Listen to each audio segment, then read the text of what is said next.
welcome to Cup of Awesomism podcast. We're so excited to have you here today. And thank you so much, Zelina Hall, for the awesome intro music. She's a beautiful example of a young lady who is turning autism into awesomism by becoming a country star. She's not letting her autism hold herself back. If you get a chance, put her on your Spotify or any other playlist. She's great. We are super excited today. As I said on my social media, we are starting an 8-week series on small business and autism. And to kick it off, we have an awesome action coach. He's a business coach. He's really good. We met Andrew through our networking, and we asked him if he wanted to be on the podcast, and he said yes. So we're thrilled to get this going. So grab your cup of coffee, sit back, and listen for some awesome tips. Okay, so Andrew, this is Andrew Lamb with Action Coach here in Northwest Houston, but he can coach you everywhere. So don't just think he can only do this here in Northwest Houston. So Andrew, why don't you go ahead and tell us a little bit about yourself and give us your background and what you do, and then we'll go from there. Awesome. Thank you, Lynn. I really appreciate it. And good morning, good afternoon, everybody. So my name is Andrew Lamb. As you can probably tell from the accent, I'm not from these there parts. I originate from Dublin, Ireland. But I've been here in Houston since 2001 and now call it home. So I'm now the CEO and owner of Action Coach Northwest Houston, as Lynn said. And I've been an Action Coach just under a year now. Previous to that, I was an executive at a very large technology company, where I spent a lot of time going around the world, managing the business, managing other businesses, helping those businesses. So I did that for a number of years, probably over the last 25 years. Personally, I'm married to my lovely wife, Sinead, who's also from Ireland. She's from the west of Ireland. We've been together now over 25 years and married for 22. I've got a daughter, Emma. She is 20 and now studying our physical therapy, and they're up in Baylor. And then our son, James, he's 17, he's a senior in high school at Klein Kane, and he's heading off to OU in 2021. So very excited for him. So my education background, I have a degree in international business. And I also have a master's in business. So well-traveled, well-educated, and seen a lot. And like the ad says, I know a thing or two because I think I've seen a thing or two. I love that. That's true. I mean, I truly believe, I've been in lots of places in the world, including places that most people won't go to, like Yemen. And I learned a lot by going to places like that. I think it's true. A certain amount of your education comes from books, and a certain amount comes from life and world experiences. And I think it allows you to connect with people in ways that maybe otherwise you couldn't. So I think it's great. And I've never been to Ireland. I've been to England multiple times, but Ireland is definitely on my bucket list. I want to go desperately. I have friends that went there just to play golf. So, well, let's get it off your bucket list and let's get you guys over there, when this pandemic's over. Beautiful country, fantastic people, great hospitality, and everybody I've ever known that I've sent over there just can't wait to get back. So anybody has any questions about how to get there, what to do, give me a call. Let me know. I'll quite happy to help you out. Perfect. Okay, so let's start out with a question that a lot of people come to me with when I get involved with autism families. The number one thing that I hear from autism families is their biggest concern is who is going to take care of my child when I'm gone. And that doesn't just mean who is physically going to take care of my child. Right. A lot of times it means financially. How, if I have to put my child into an assisted living, how do I come up with, and I say this all the time, if it's even $5,000 a month times 12 months times 25 years, you do the math. How do I come up with this? Or if a family member does take them, how do they, how are they able to take care of them financially, add on Right. to that cost, et cetera. Mhm, mhm. So this is part of the biggest reason why I want to do this series on small business and autism. Mhm. And one of the questions that I hear is, I don't know how to own a small business. Can I, should I? What is the pros? What are the cons Mhm. of having a small business? And who better to ask than you? Thanks, Lynn. So pros and cons of starting any business, whether it be a family business, whether it be the business themselves. But, when you look at the pros, there's a number of things around the pros is, the financial gain. What you make is your money at the end of the day, less your outgoings. But, the money that the business can make can be yours. And you can take that money and either utilize it to build that business up, or you can invest that money and do proper long-term investments. You can do that. The other areas around independence. Owning a small business gives you some form of independence. Now, some would argue that you don't get a lot of independence because you're working on the business all the time. But if it's managed properly or it's set up properly, you can get a lot of independence from a small business if you set that up well. You also got the control. I mean, you make the decisions, you understand where it's going. If you're working for somebody else, you don't really have that control. A lot of businesses, let's say you're in California now, a lot of businesses are moving to Texas. Do you have that control if you're working for somebody else? The answer is no. And then the other thing is that a lot of people like is your own boss. You make to get the decisions. You get to decide what we do and how we do it. There's a lot of people out there that want to be their own boss. Now, those are the pros, the pros, I should say, the financial, the independence, the control, and being your own boss. There are some downsides. So there is a large time commitment. So especially when you're setting up, you get what you put in at the end of the day. So there is a large time commitment when you're setting up. There is risk. 2020 has taught us one thing. There's a lot of risk out there, and we've got to make sure that we're managing that risk appropriately. There is uncertainty. So this is why we also, when we're talking to potential business owners, let's have a look at the risk. Let's look at the uncertainty. What are you looking? What is the market? How do you believe that the market is going to be there in the long term? So how do you do your SWOT analysis, strength, weaknesses, opportunities, threats? What do you do around that? And then the other thing you've got to consider is what is the dollar that you've got to commit? So setting up a small business, are you going to get a loan? Well, if you're getting a loan, you're going to pay that back. How are you going to pay that back? Are you going to invest your money, your own money? How are you going to pay for that overall business? So when you're looking at the pros and cons, you've really got to sit down and have a look at it from both the positive and the negative. And then I'm going to add in, when you add in family, because you mentioned family business, you also got to look at the family and you've got to add in the dynamics and how those dynamics may evolve over time. So again, many strong families out there, but when you get into business, you've got to make some hard decisions at times. You're going to be making some decisions that others may not like, or support. I mean, you're going to be gaining that support. So just be careful when you're setting up that family business, that you've got that reliable support. You've got that ability to have open conversations and honest conversations, and really outline the pros and cons of that business before you get engaged and before you start spending that money. Because these are very, very important life-changing events. Oh, I agree. That's great advice. I love that because I do think too that one of the things that concerns families, in the autism, and I'm speaking from an autism family because that's what I am, a full-time autism activist, Yes. is okay. I happen to have three older children, so I'm in a situation where I one of my older children could take over the small business that we have, okay? Because there's three of them. Doesn't mean they want to, but there's definitely more with three, there's a greater opportunity. But one of the things that does concern some of the families is they may not have another child, or if they do, they have one and they're in a different career.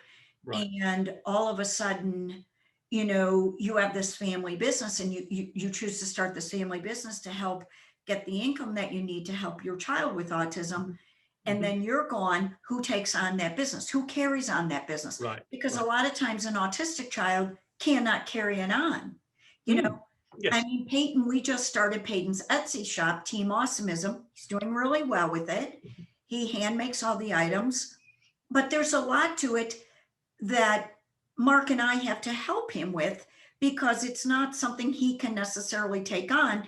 And if one of my older children, if we were both gone, they wouldn't make it would require my older children to help him with some of this. Right. He can make the items, he knows how to put them onto social media. There's a lot of things he can do with it, but there's other things he can't. And I think this is another struggle that some of the families have is I would love to own my own business, but how do I make sure that this business then is also set up for the future to be able to sell and or someone else take over and my child still can get the benefits of it or sell it for enough that it can then be put into a special needs trust, etc. Yeah. And these are all the things that I think sometimes we take for granted, or when we're starting a business, we get so excited about starting a business and not think some of this through, and then we get Right. hit with it. And Yeah. that's why I think planning at the beginning, which is part of the reason why I wanted you as my first guest, because your entire focus is if you're going to do it, let's do it right. You know, Correct. anybody can set up a business and most everybody fails at it. So, you know, you have all these visions of lollipops and rainbows that everybody's going to make it. Well, my business isn't going to fail. Well, you know, if you had a nickel for everybody who says it and fails, you know, we'd all be mega millionaires. We'd be good. Yeah. And so that's why I wanted to kick this off with you.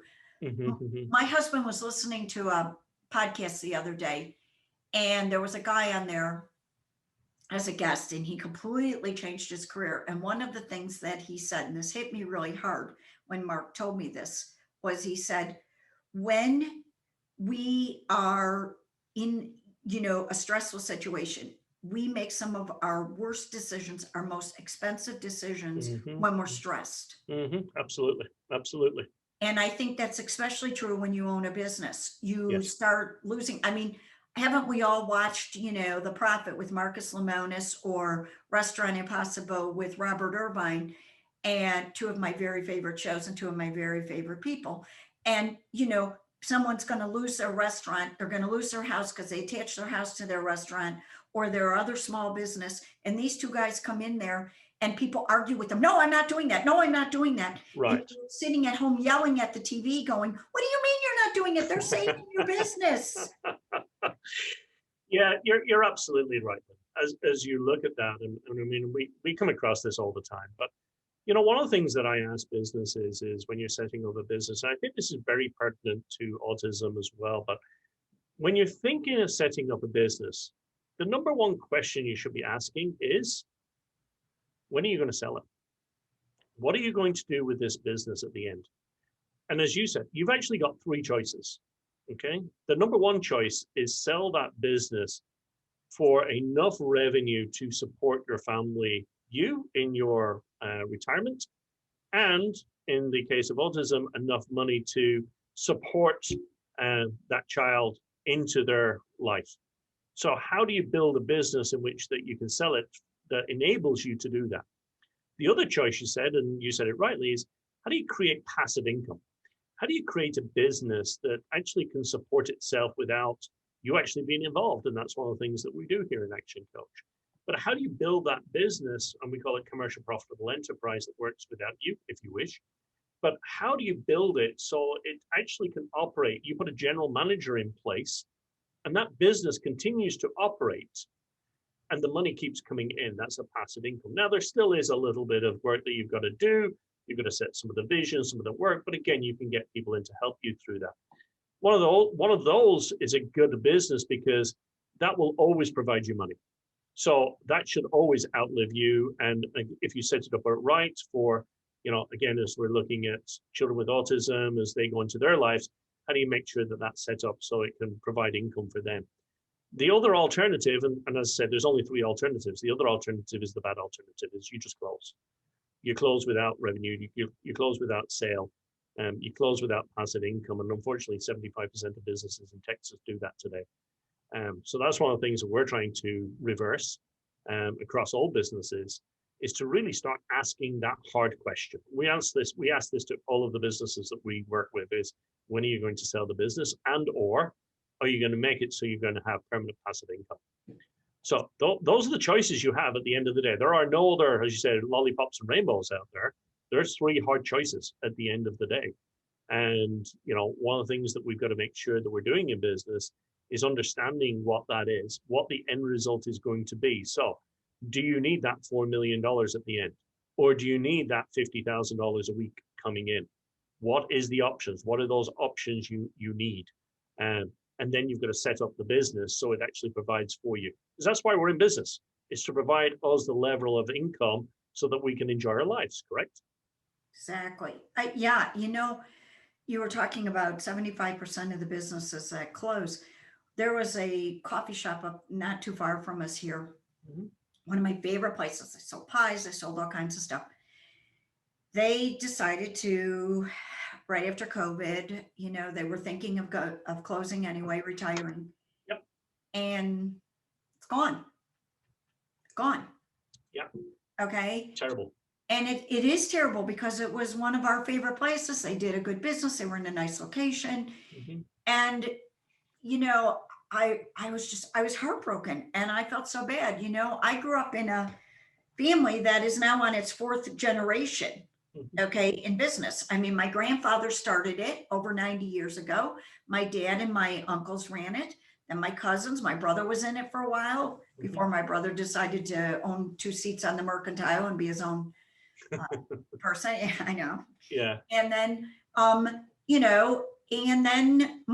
now my cousin's kids run it and they're doing Wow. a phenomenal job. Mhm. And, they've carried on the legacy of our family. And I love it because I saw WGN did an interview because they went and did the big Toys for Tots, the Marines Toys for Yes. Tots Yes. fundraiser.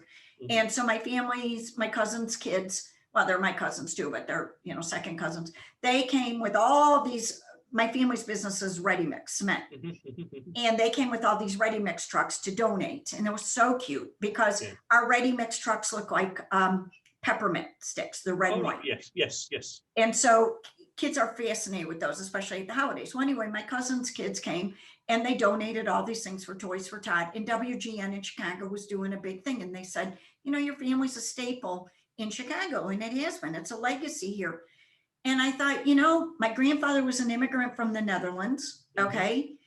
And by the grace of God, seriously, he set that business up correctly that we're now in our fourth generation. Mhm. Mhm. And I grew up in that. So in my mind, this was normal. You Right. just go third generation, fourth generation, Yes. fifth generation. Yeah. Then I get out into the world and people are like, most don't last past second generation. And I'm like, wait, Correct. what?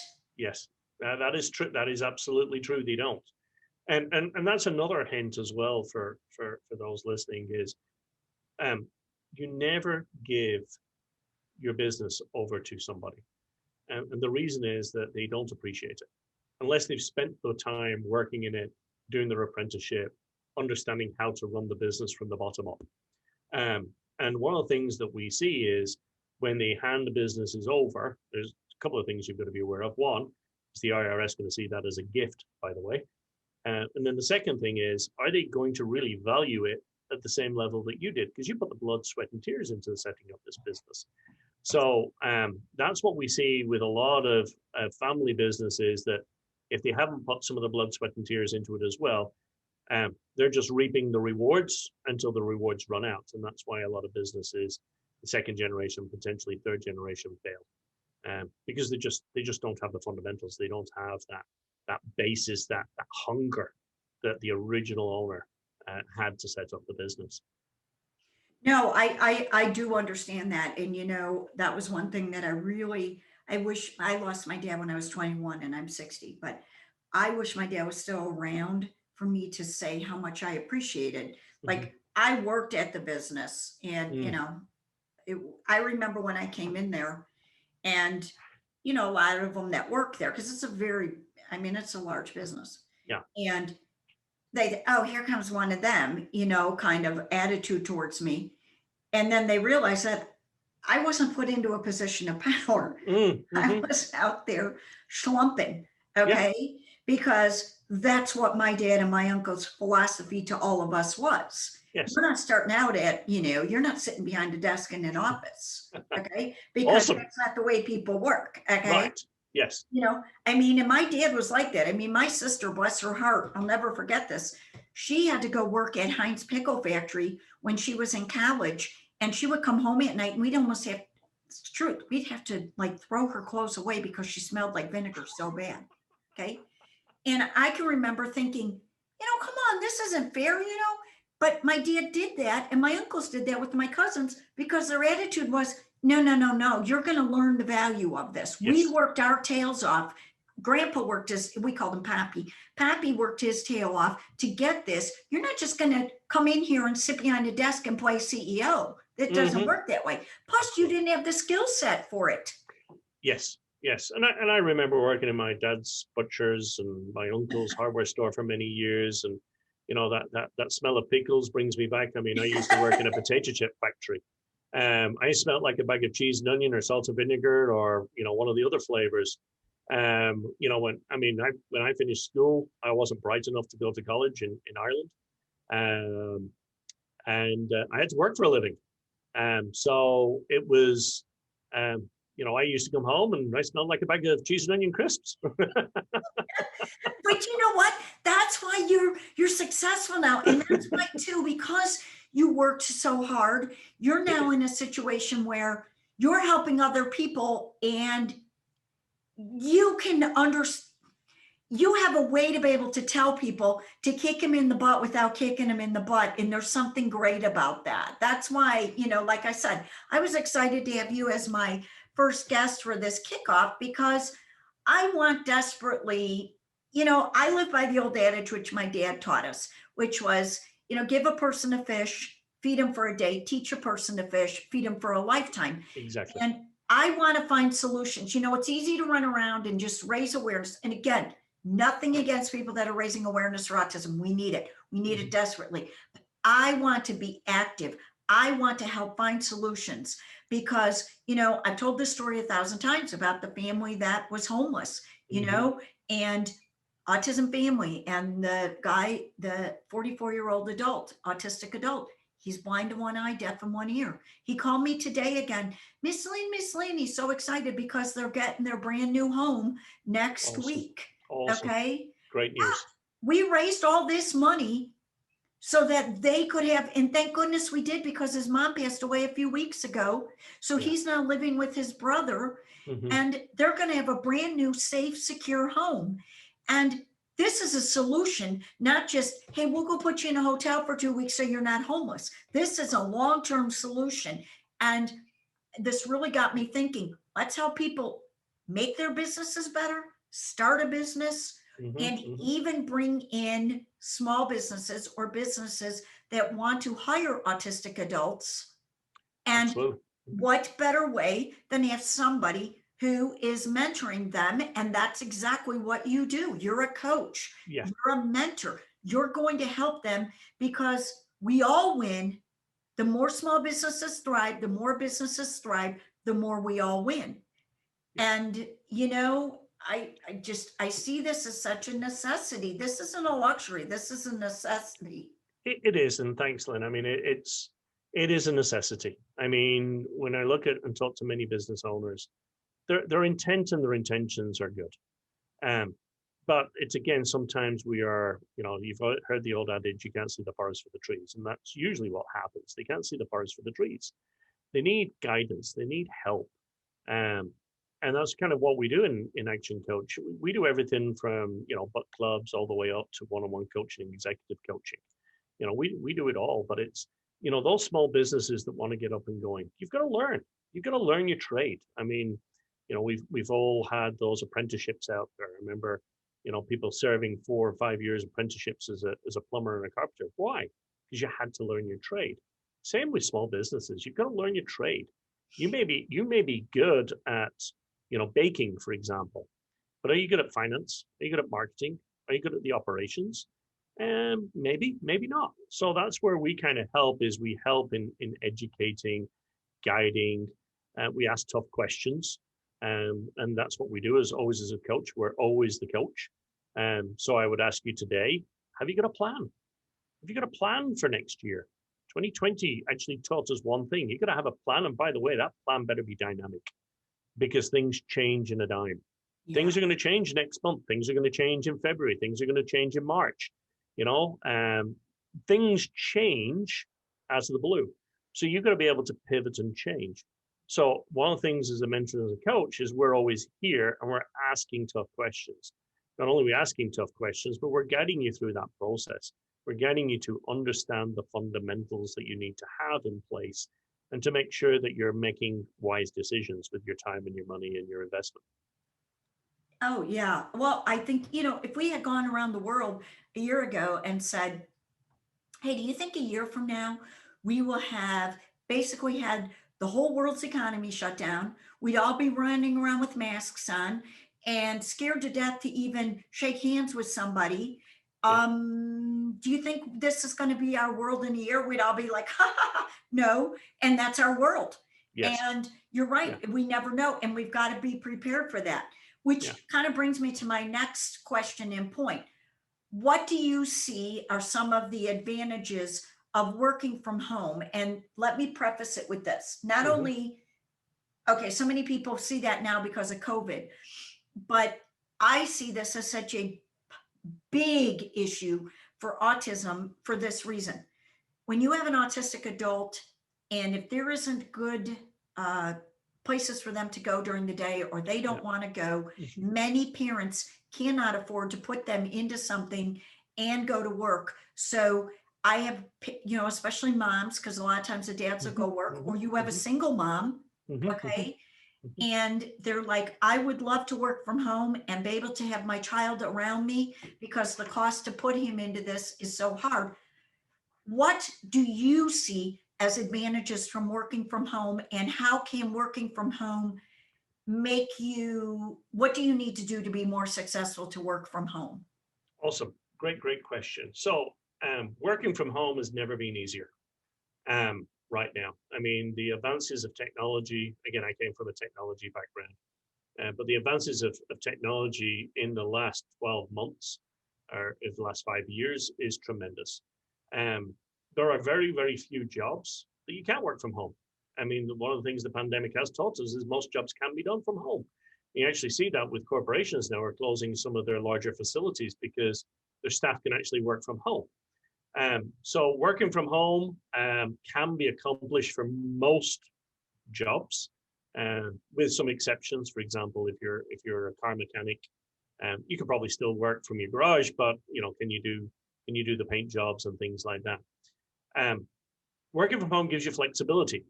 Okay, so again, we're in a economy where flexibility is becoming the norm. In my previous role, I always worried about making sure the job was done. Did I really care whether it was done at 6 a.m. in the morning or 4 o'clock in the afternoon? No, so long as the job was done that day, so long as the results were there. So, flexibility is a big thing. Being able to do it at your home. If you've got a computer, most of the back end or what I refer to as white collar jobs can probably be done on a computer today at home. I actually know quite a lot of people that still do their job while they're on vacation. The other interesting thing is it reduces your cost. So, think of it this way: if you've got an online store, if you're doing meetings like this, for example, do you really need to have the cost of an office, or a retail space? Retail spaces can become expensive. Can you do it all online? Can you manage that out of, you do delivery to your clients? They don't have to come to you. You do it. You give it to them. So again, you don't have to have the expense of that store. However, stores are a good thing for businesses because, I think stores will always be a need for people, but you can reduce that overall cost. I think those are mainly the main advantages. And I think the other one then is that ability, that flexibility to manage your family as well. So again, if you've got that need, that childcare cost, I mean, that can get very expensive. I know having specialized care gets very expensive very quickly. So having that ability to work from home, that flexibility, and if you have to deal with an emergency or an issue with your child or your young adult or your adult that you've got in the home that you're looking after, working from home gives you that flexibility, gives you that ability to deal with that, as well as do the role that you're running so that you can earn your income. Yeah, I agree. I mean, I love being able to work from home, which also you kind of touched on something that I want to kind of lead into. What do you see as the role of social media marketing? I mean, I'm a big social media person. I spend a lot of time on Instagram, Twitter, Mm-hmm, Pinterest, mm-hmm, mm-hmm. LinkedIn. I, was a power influencer with Flipboard, which a lot of people don't have never even heard of. I think Flipboard's great. I actually used it for homeschooling for Peyton. Mm-hmm, mm-hmm. Um, and now I've gotten really intrigued with this Clubhouse app. I think it's pretty awesome. And so I'm a big social media person. Mm-hmm, You know? mm-hmm, mm-hmm. But what do you see as the role? Like, how do you see, like, okay, let me just say this. I used to love Periscope. Okay, now Periscope's going bye-bye. Okay, Right. they're getting rid of it. Right. What do you see as the role now for social media and going forward? And how do you see that for small business as both pro and con? Interesting question. Because again, I think that the problem with social media is, we've all seen it in the media. We've all seen things going on with social media. But I'd like to take a step back a little bit, if I could, Lynn. Sure. When we're probably talking about here marketing, and how do you get the word out? How do you market your business? Or how do you market, or how do you go to the market? One of the conversations I have with a lot of clients is, what is your first thing you've got to understand is, what is your target market? Okay, who are you targeting? What is the profile of that market? What are the profile, the personas of those individuals? And as I was talking to another client this week, is where do those people actually go? Where do they go for their information? Do they go to social media for their information? Do they go to a storefront for their information? Do they get that information on door to door? People coming around knocking on the door. Do they get that from referrals, for example? So really what I'm looking at is, where is that market? So if you look today at the younger generation, probably maybe 30 and below, Instagram. Instagram is a very, very prevalent platform. Some of the new platforms that are out there, TikTok. Some of the younger kids out there are using more of the TikTok. The older generations go to Facebook, go to other platforms, etc. So one of the things I would say is, understand who you're targeting, understand what they need, and then understand where they go. And then from there, how do you engage there? How do you engage that market in that place? And how do they actually receive information? So, for example, a lot of the youth today go to YouTube for information. They go to YouTube to learn everything, okay, because of the videos and the video explosion. That's where they learn from. TikTok's another area where they have more fun there, but TikTok is coming out with other places. Instagram's got Reels, for example. But how do you engage them? How do you connect with your market? And then how do you create the content, the information, the segments that then appeal to that market? Okay, so that you're actually engaging, communicating, and sharing and showing in that environment that really appeals to that target market that you're looking for. So kind of a long way to answer your question. It's not, one social media versus the other. It's more about what is your market? What is that target?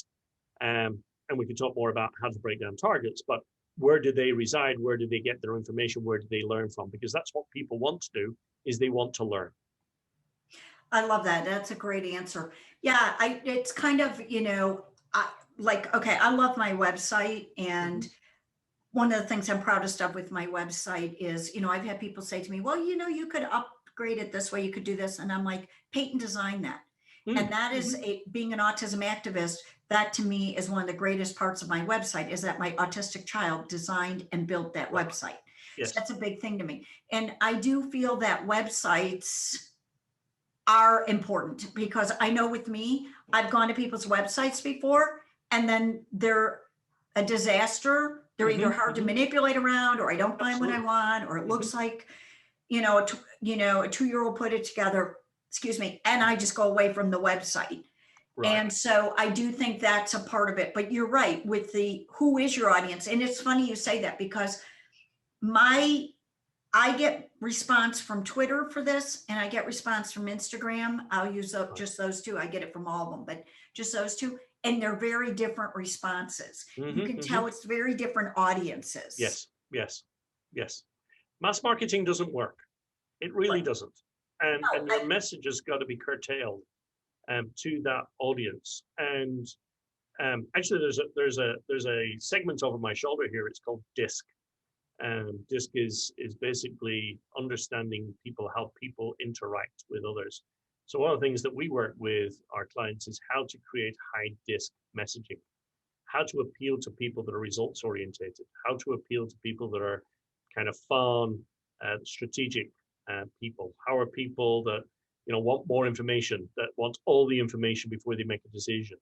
How do you get messages out to people that are really looking for the S people over here? They want more information. They want to see videos. They want to do things before they buy, because 80% of selling is emotion.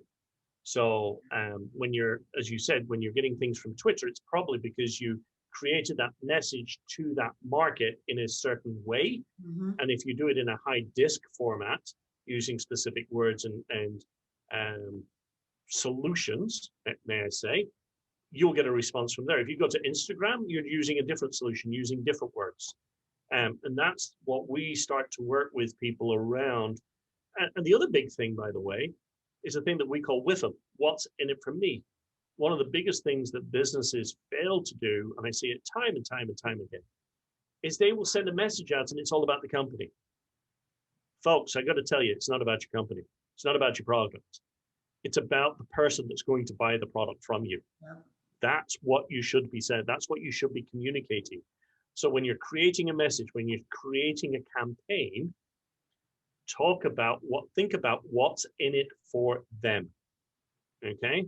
Test it with some people. I use a test base for a lot of my clients, different segments, and I go, hey, I've got this message. What do you think? Would you open this email? Would you have a look at this flyer? Would you have a look at this website? What does it mean to you? We get a lot of great feedback. Use your network to build those with-ems for you. So when you do put them out into your target market, that they're actually proven and get your results at the end of the day. Oh, that's great. Yeah. Oh, yeah. I mean, you're right, because if I get, I so often get frustrated with companies because I'll contact them and give them either something pro that they can do, that they've done for autism, or something negative that I feel they can improve on. And they blow me off because their attitude is, I'm not saying all companies, but some, and they'll blow me off and kind of have this attitude like, well, that's not the big segment of the population. And I think to myself, you don't understand. It's a much bigger segment of the population than you realize. And by the way, you've now told me, who's not autistic, but I have an autistic child, that you don't care about my business. So I'll mosey on down the road. Right. And that's one thing that I love about Black Bear Diner, is that they immediately, like when I told them Peyton loves that restaurant because he finds it very comforting inside, they took to that. They took right to it. And I'm like, I love you. They have 147 restaurants. It's not like they're just a little local mom and pop here, and I love that. And I'll tell you, when businesses treat autism families right, or listen to our message, or interact with us, we as the autism community jump to them. Right. And we spread it around. Yes. So I love that, and I love what you just said. Okay, so here's another. And Black Bear, by the way, is fantastic food, folks. Me and Lynn went there the other day. Phenomenal. Absolutely phenomenal food. It is. I love it. And service was spectacular. So Black Bear in the Woodlands, you did a fantastic job there the other day. Yes, I love them. Cracker Barrel used to be my very favorite restaurant. I used to always tell my husband, if I could live in a house between Cracker Barrel and Tractor Supply, I'd be the happiest person. I would say I need a Cracker Barrel, a Black Bear, and a Tractor Supply because I'm in love with Tractor Supply too. Anytime we travel up to Waco or we go on a road trip, Cracker Barrel is always on the route plan because we got to have the biscuits and we got to have some dinner there. So they also do a fantastic fantastic dinner. Yeah. I love homey type restaurants. Oh, lovely. Yeah, And they treat, I mean, again, one of the things, look at when you're in those restaurants, I mean, I was up at another restaurant there the other day, Gianni's in Tombo. Their staff have been with them over a decade. Look at the staff and how long they've been there, and it just shows you how well they treat their staff. So another hint out there for folks in the restaurant business: make sure you're looking after your folks. I completely agree because how they're treated is how they treat you at the table, and Absolutely. how in that Absolutely. translates back. And not just restaurants, but on all businesses, we should be making sure that we're looking after our employees I and doing completely right by agree. them. Yep. And that's another big thing that I really bang the drum on for if they have an autistic employee, like at the grocery stores, a lot of the grocery stores like HEB here in Texas, they hire autistic adults to bag and stuff. And I'm telling you, the way that their employees, their cashiers, like, okay, we used to go to the one off of 2920, that HEB. We really liked that one. And there was a young man who was autistic and he bagged. And I'm telling you, those cashiers at that one, they were so protective of him. Yeah, and absolutely. If anybody smart talked him, pop talked him, those cashiers, they were right there to defend him. And I Absolutely. love that. And I have seen HEB treat their autistic employees so well. And I love that. And I'm telling you, I'm more loyal to HEB because of it, because I'm like, you know what, that could be my son that's bagging groceries. And if somebody's going to be mean to him, if the people that are managers there, work there, have his back, boom, they've got my business. And again, it's giving somebody that work ethic. It's giving them that independence, and they're learning life skills every single day. We all have to learn life skills every single day, but people with special needs, needs that little bit extra, and they're learning that, and they've got, I mean, that's self-confidence. And I know a number of kids in our neighborhoods that have worked in the HEBs and the Krogers that have autism. And honestly, they are the brightest, most sunniest disposition of anybody in those stores. They just love to help, and they do a fantastic job. So, hats off to those that are employing autistic, kids out there, and have them in their businesses. I mean, they are such lovable people when you're doing work with them or you're buying from them. It's just amazing. I agree. And their smile is just contagious. It really is. Peyton is just, I say this all the time. Peyton has taught me patience beyond belief. And I admire him so much because I can't imagine getting up every morning and just having to fight the battle that he does. Yeah. And yet he has unconditional love, and he will do anything for anybody. And it's made me, my husband, who is his stepfather, and my other kids better people, because we feel like, you know what, if Peyton can plow through this, we can certainly plow through it. Absolutely. Last Christmas Eve, our church, I love my church so much, the Woodlands United Methodist, and they have a major special needs program there. And they had their special needs Christmas program. And I'm telling you, I came away from that filled with so much love and so much of the Christmas spirit, because the love that is shown to them is just unbelievable. And I just love people and love businesses that get up in the morning and say, how can I make a positive impact in my community? Yes. And, I feel like too, so much, this is another reason why I so desperately want to help autism families start businesses, because we're also not only are we contributing to society, making society better, and helping them with the future and less stress for them for, who's going to take care of my child? But we're really advancing awareness, activism, and acceptance of autism by being those kind of businesses. Yes, absolutely, absolutely. And And, that's why, and awareness. I mean, it's all about awareness. It's all about acceptance, and we got to work at it. Honestly, we got to work at it. As businesses, we've got to work at it.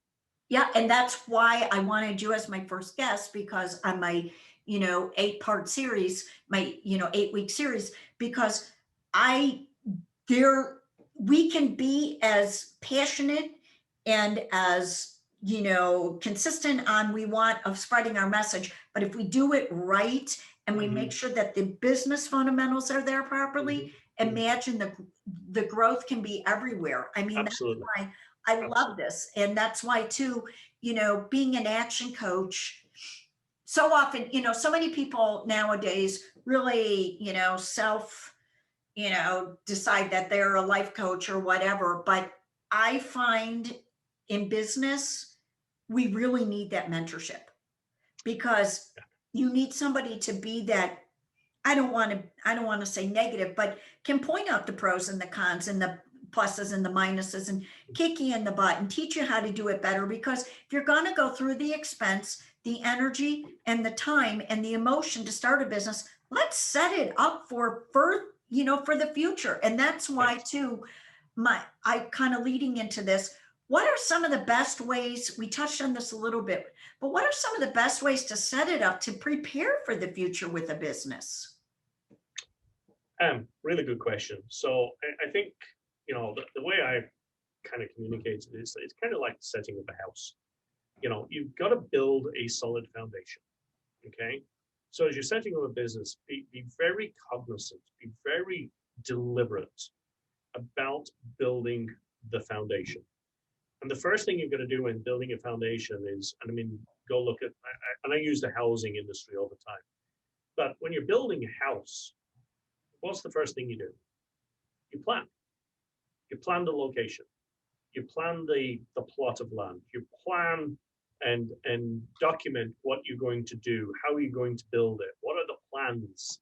Okay, you're not going to turn around to somebody and say, "Go build me a house," and they go, "Well, what do you want me to build?" "Oh, whatever you want. Go build it." No, you've got a plan. You've got a set of plans. You've got walls. You've got a base. You've got walls. You've got rooms.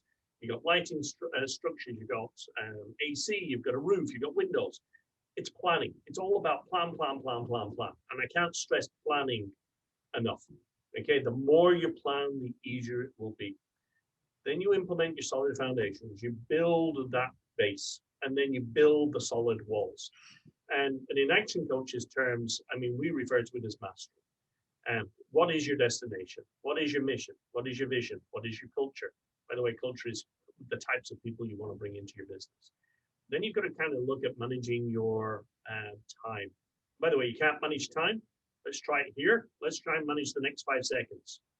Yeah, nobody can manage that. It's about self-mastery. What are the things you're going to do in that moment, in that time? And we look at how do you manage critical and important things? How do you set up your calendar to drive those?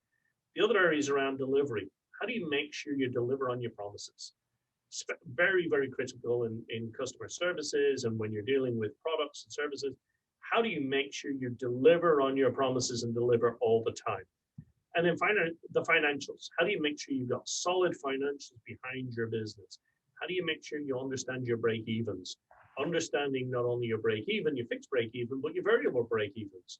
You'd be surprised how many people don't know this, folks. But how do you make sure you master all of those things? And then really then you get into what we refer to as niche. That's getting into your profitable cash flow, your predictable cash flow. How do you get into that? Because now what you're trying to get into is ensuring you've got regular income coming in. A couple of areas to work on with people around that is around your unique selling proposition. What is unique about you? What is unique about you in a 5 square mile radius, if that's your territory? How do you make sure that you stand out from the crowd? There's many, many people out there probably doing the same thing you do. But how do you make yourself unique? talking to a young lady there this week, and she's in an interesting business for a lady. And her unique selling proposition is actually going to be that she owns the business as a woman, and she is the person that you deal with. So women, don't be afraid of having an issue if you've got, say, a car that's had a collision. As a woman, that's one of the places that ladies don't like to go, because the experience in the past hasn't been as positive. That's going to be unique to her. So making sure you've got a uniqueness about your business and you stand out from the crowd. The other thing we talk about is guarantees. What are the guarantees that you actually make about your business, your service, your products? If there are legislation or rules that the government put in place or other agencies put in place, you have to give those guarantees. Well, guess what? Use those as part of your marketing. And those are free. Okay, so if you have to give it, say that you're giving it, make it a guarantee. If it isn't, then you've got to make a guarantee. And why do we ask people to make guarantees? Because it removes risk. Okay, people, when they want to go buy something, they want to minimize the risk. So making a unique selling proposition, giving guarantees, remove that. I talked about knowing your audience. Okay, making sure you know your audience. What are you selling? So when you get into this area, where are your leads coming from? What are those leads? How are you converting those leads? How are you taking those conversions and making them customers? Then having a look at your customers, how many times do they buy from you? How much is your average spend from that customer? That gives you your overall revenue. Then you multiply your margins, and then your margins gives you your profit. So, long answer, but it's about setting up foundations, having those foundations in place, mastering the basics, and then really understanding your cash flow, your marketing, how that marketing is generated, how are you converting those people through to paying customers or paying clients, and then keeping those clients on a regular basis. How do you get them coming back? Those are the two big areas that I see as you're starting up the business, setting it up, that you need to work on. And then we get into other things like leverage and teams and synergies and things like that. But those are further on down the path. But the basics, get a plan, solid plan, get a foundation in place, get that foundation solid, get your predictable cash flow going. That's what we work on. And again, it takes a lot of work. It takes a lot of passion. And one of the things that we do here in Action Coach is we actually reduce the learning time. We actually reduce the amount of mistakes you make, because I got to tell you, the amount of mistakes that businesses make, and I've made some myself, is incredible. And every one of them is costly. So don't fall into the traps. Don't fall into the old traps. We're here to help. Yeah, boy, you've given a lot. I mean, I love this. I mean, you know, I'm a big believer in mentors. Like I always have been. I'm a big believer in mentors.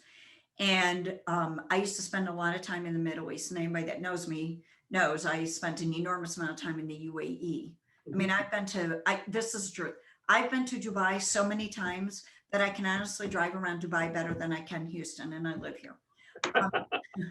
And I love it. And my mentor was, for the Middle East, I had a mentor, and it's former Ambassador Sam Zakhem. And he was the first Arab-born ambassador to the Middle East, to Bahrain. And I love him. I mean, he's like a dad to me. And he mentored me. He's the one who said to me, look, if you want to really, be able to do what you want to do in the Middle East, you need to understand the culture better too. Right. Yes. And, he taught me it. I learned Arabic and all these other things. And I learned a lot. And people would say to me in America, oh, but you're a woman and you're coming, you're going over there. Because I've been to Saudi Arabia. I've been, all over Yemen, Bahrain, the UAE, Oman, Kuwait. Oh, there's no way they take you serious. I'm like, yeah, actually they do. And it's because I learned how to interact with them. Yes. I learned their culture. I didn't go over there with the attitude of, okay, I'm an American, I'm a woman, you're going to listen to me. I went over there of, I'm an American, I'm a woman, but I love your culture and I'm Yeah. going to meet you halfway. You Hmm. meet me halfway, I'll meet you halfway. And they Hmm. did. And it Yes. worked great. Hmm. And I think that is true in any and all business. You have to learn, how much do you do to meet your client and how much do you want your client to do to meet you? Right. And that's why I believe in mentors so much, because a mentor, you know, let's be honest, we all have to have that sounding board, and we can go yappity yap at our friends, but unless they've really been successful at owning a small business or starting a business, they're either just going to yes you, or they're going to sit there and give you critique that they Mhm. don't really know what they're critiquing you on. They're just Correct. trying to help you. Yes. And that's why I believe so strongly in like what you're doing. And Hmm. Hmm. I mean, there's 1,000 other things we could still cover, but our time is Right. almost up. But I want to put this at the end. Anybody that's listening to this really, really need to look up Andrew as the action coach, Northwest Houston. Actually, look up Andrew Lamb. And if you're in the area, please, please put this on your to-do, must-do list. January 9th, he has a Saturday action coach event. You will learn more in that day than you will probably learn in 3 years owning a business. And let me tell you something, it's a whole lot cheaper to go for that one day than 3 years, because you're not only going to blow a lot of money in 3 years, you're going to waste a lot of time, energy, and emotional energy. Go get it right from the start, do it. And I recommend, Andrew, I think this is a really, really good program. And if you are an autism family and you want to attend, please reach out to me and I'll work with you on this too, because I think Andrew is so important to helping you get this business started. I am so passionate about helping autism families secure their future, and let's do the businesses right. Let's Hmm. get the right mentors. Let's get the right people coaching you. You know, I have somebody who's like a son to me. I have a podcast with them, Everett Dawkins. Everett played for Florida State University football, Hmm. went to the pros. And Everett made a comment one time to me about the coaches he had growing up. And he said, they didn't always sit there and tell me, yeah, you're great, Everett. Okay. They kicked me in the butt. They told me what I needed. And he said, I was a better football player for the right coaches. I Yeah. had the right coaches. Hmm. And, Absolutely. you know, let's be honest, the people, we're all watching college bowl games now. The teams that win are the ones with the right coaches. What's the first thing we scream when our teams lose? Fire the coach. Coach. Okay. Let's get the right coach. And Andrew's the right coach. Thank you, Lynn. And yes, 9th of January, we have a face-to-face growth club. We call it Growth Club. It's a planning activity for 2021. And we'll be focusing on 2021 plus Q1. So getting your plan ready for that. We'll also be having an online version for those that are not in Houston. And that's going to be on January 11th. So we're actually going to do a virtual one. We haven't done a lot of promotion on that one, but we will be shortly. And then the other offer that I have for your viewers out there, Lynn, is for those that want to do a strategic plan, I have this little coupon here. So we have a 3-year strategic plan. We do this complimentary for businesses. Again, if you want to come down and sit down with us, just have a look at your business. Let's have a look at a 3-year strategic plan, how we can help you. We'll go through, we'll ask you a number of searching questions. We will go through it, and then we will come up with the areas that you need to focus on to develop your 3-year plan. So that one is actually complimentary. So if you can't get to a Growth Club planning event, which you should, by the way, if you're in business, you should be having a plan. If you don't, you're doing yourself a disservice. But if you can't make that one, at least contact us, our office here. You can actually schedule a 3-year strategic business plan. We're on Facebook, we're on Instagram, we're on the web. For sure, Lynn, you're going to put that in the content on the content below. And Lynn, thank you very much for inviting us here today. We really appreciate it. We love your passion. We love everything that you're doing. And to everybody else out there, I'm wishing everybody a happy new year. And let's not hope for 2021 to be a great year. Let's plan for it, and let's make it a great 2021. I completely agree. And my motto, my slogan is, let's turn autism into awesomism. And I think one of the ways that we can do this too is helping people set up successful businesses so that that stress of the future is taken away. And this is Absolutely. why I was so excited to have you on here, because I truly think what you're doing is a way to help turn autism into awesomism. Yeah. So don't be afraid to call us. Hey, a phone call costs you nothing. Exactly. You have a wonderful day, Andrew. You do. Happy New Year. Happy New Year. Talk to you soon. Thank you. Bye-bye. Bye-bye.